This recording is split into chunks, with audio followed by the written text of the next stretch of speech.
अतिथि संत हैं गौतमानंद संत स्वामी गौतमानंद साहब जी से मैं विनम्र प्रार्थना करता हूं, क्योंकि देर से मंच पर आए, समय नहीं था, फिर भी 10 मिनट के लिए अपने विचारों को रखने की कृपा करें। संत श्री गौतमानंद जी महाराज, बोलिए सदगुरुदेव की जय। माइक ऑपरेटर थोड़ा माइक आगे कर दें।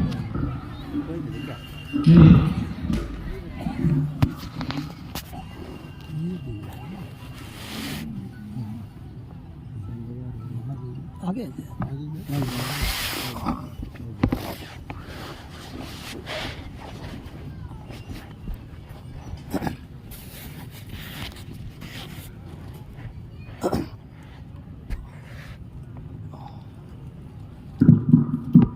बोलिए प्रेम से कबीर साहेब की, कबीर साहेब की, कबीर साहेब की।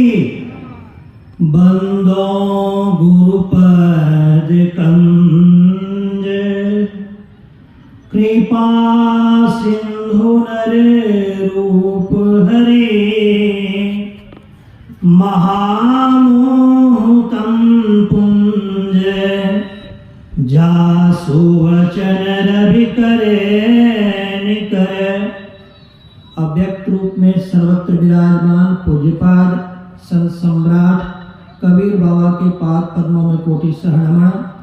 व्यक्त रूप में मंचस्थ पूज्यपाद जितेंद्र बाबा के पाद पद्मों में कोटि सहनमन। मंचस्थ मुद मंगलमय संत समाज, आदरणीय पूर्णिया जिला के सत्संग प्रेमी महानुभावों, माताओं तथा भक्तिमती बहनों। अभी हम लोग कई संप्रदाय से संत महात्मा मिलकर सत्संग का श्रवण कर रहे हैं। वह इसलिए है कि मैं तुलसी साहब के घट रामायण को पढ़ रहा था।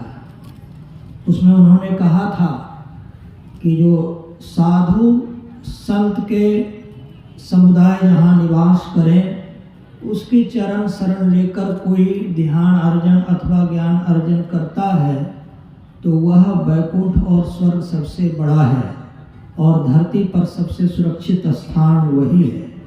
इसलिए चाहे वह संप्रदाय कोई भी हो, अगर साधु और संत जहाँ बैठते हैं उसके चरण शरण में हम रहते हैं और साधक या सत्संगी गण भी रहते हैं, तो उसका तीनों लोक में कोई बाल बांका नहीं कर सकता है।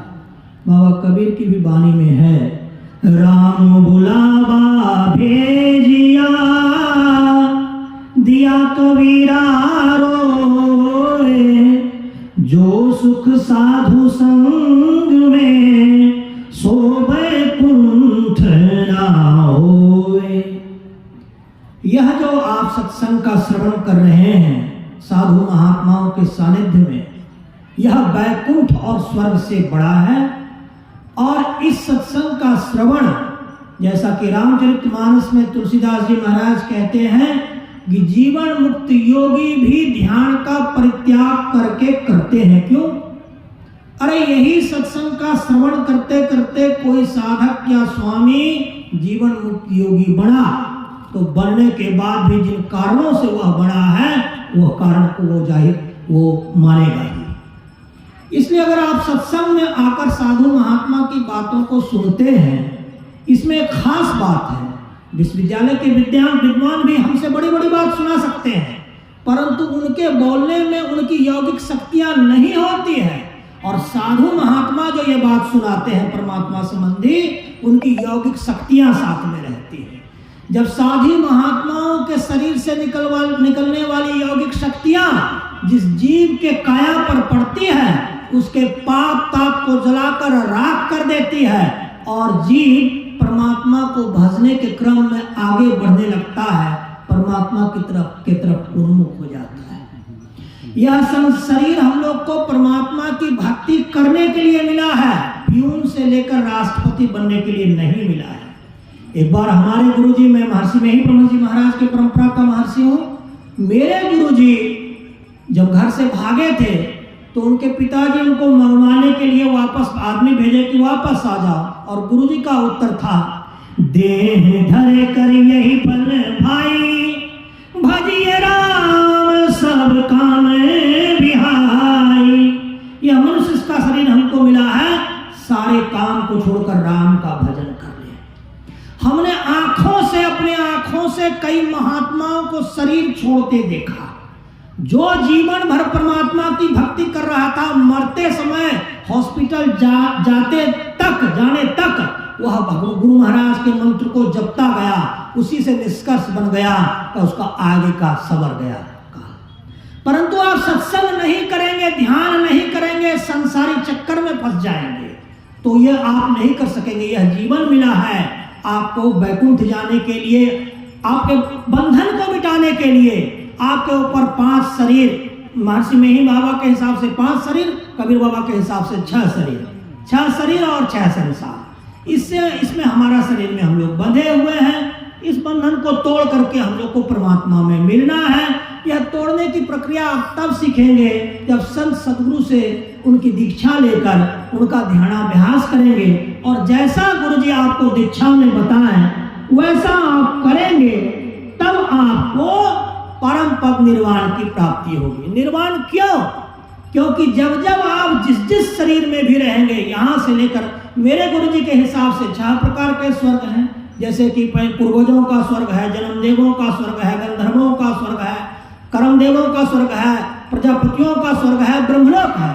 इस सारे स्वर्ग में जाकर के अब राजा श्वेत की तरह अगर ब्रह्मलोक भी चले गए, वहां भी कुछ काल के बाद आपका शरीर का अंत होगा और आवागमन लगा रहेगा।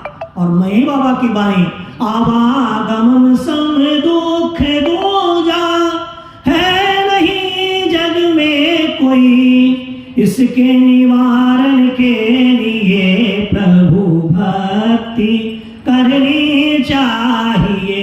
संसार में जब आए थे माता के गर्भ से, और माता के गर्भ में जब तक रहे, वो सबसे दुखद क्षण होता है। और संसार से सब जाएंगे, जब जाएंगे शरीर को छोड़कर, तो वह भी सबसे दुखद क्षण होता है। और इसी दोनों दुखद क्षण को मिटाने के लिए, आवागमन को रोकने के लिए, आपको स्थूल शरीर से सूक्ष्म शरीर, सूक्ष्म से कारण, कारण से महाकारण, महाकारण से कैवल्य, इन 5 शरीरों को पार करना पड़ेगा दृष्टि योग और सूरत शब्द योग की प्रक्रिया के द्वारा। और कबीर बाबा भी सूरत शब्द योग को मानते हैं कि अंतिम सार शब्द जो आता है, विदेही शब्द, वह आपको परमात्मा से जोड़ने के लिए ले जाएगा। परंतु उसके पूर्व बहुत सारी साधनाएं हैं, अलग अलग संप्रदायों में अलग अलग तरीके से साधनाएं हैं। आप किसी एक गुरु को चुन लें। अगर कबीर बाबा के यहाँ से ध्यान करना है तो बाबा से दीक्षा ले लें, अगर मेरे यहाँ से करना है तो फिर मुझसे अथवा और किसी से। यह आपका चयन, आप पर निर्भर है। किसी की एक साधना पद्धति का चयन करके जीवन भर ध्यान पूर्वक जीवन बिताएं। अंत काल में अगर इस जीवन में निर्वाण मिल गया तो ठीक है, अगर काम पूरा कुछ शेष रह गया तो आगे का जन्म मनुष्य योनि का अवश्य होगा, इसमें कोई शक नहीं है।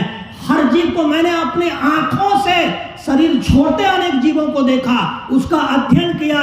जो जीवन भर धर्म कर रहा था, अंतिम में राम का नाम लिया। महात्मा गांधी गोली भी खाए, हे राम शब्द करके बोले, और इंदिरा गांधी गोली खाई तो बोला गया यह क्या कर रहे हो।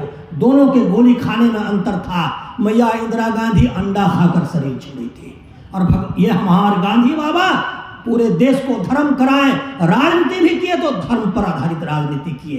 तो जो जीवन भर परमात्मा का नाम जपेगा वह अंत में ही परमात्मा का नाम जप सकेगा। और अंत में जीव जो जो सोचता है उसका आगे का योनि वैसा वैसा ही होता है। आप तो कहेंगे आप तो निर्वाण की बात करते हैं, तो बीच में आधा क्यों लटक गया? आधा इसलिए लटक गया कि निर्वाण के क्रम को पूरा करने के लिए अनेक जन्म तक साधनाएं करनी पड़ती है। बाबा कबीर 4 युगों से अवतार थे, उसकी बहुत लंबी कथा है। इसी तरह से बरस अनंत काल तक साधना करना पड़ता है, और निर्वाण के बाद आप परमात्मा में जाकर मिलकर पूरा का पूरा परमात्मा हो जाएंगे। अभी आपका शरीर बंधा है, आप जब बंधन को थोड़ा तोड़ेंगे तब आपको इस संसार का आनंद आएगा। साधु भिक्षा मांग कर खाता है, किसी से अन्न लेकर खाता है, परंतु वह कितना अंदर से अमीर होता है यह कोई संसारी नहीं जान सकता। साधु ही साधु को पहचान सकते हैं। इसलिए यदि अपना परमार्थ सुधारना चाहते हैं, इस संदर्भ में संत चरण और साधु चरण इसकी सेवा करते रहिए।